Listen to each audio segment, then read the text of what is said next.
We're on the clock now as we give our group a minute collectively to weigh in on more headlines. State Senator Howie Morales is in the lead in the race to put up a Democratic challenger this year to Governor Susana Martinez.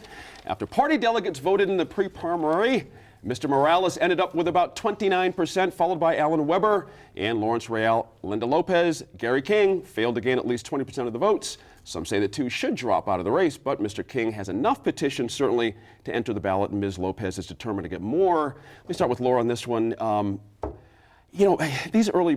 lot of people like to look down their nose at these early voting things. It doesn't mean anything.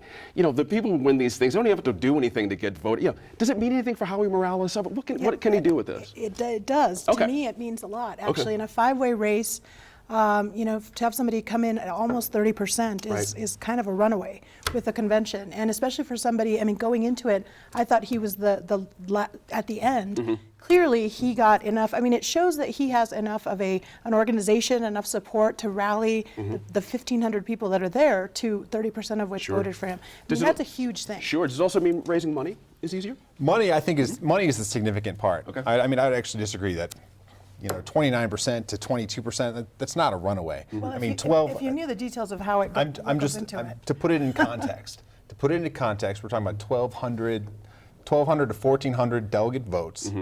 1% is 14 votes. Right. I mean, it's not make or break for these campaigns. Sure. It's typically forgotten within a couple weeks. The significant part is showing some muscle, showing donors that this could be for real.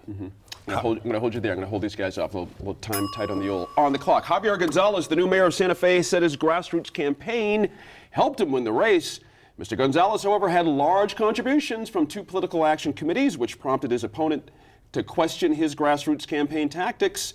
This was the first time the public funds were allowed to finance the mayoral campaigns in Sophia. Mr. Gonzalez claims he was unaware of the private contributions.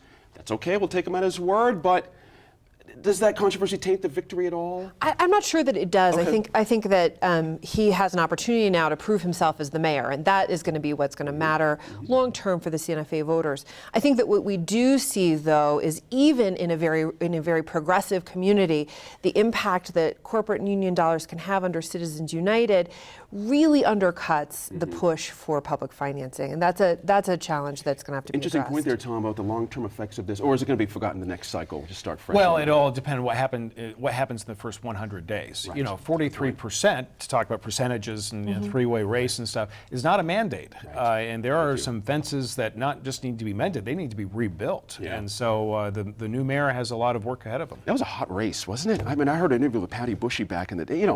People were hot about this thing in Santa Fe. Oh yeah, very controversial, and so, remains to be seen how it's taken.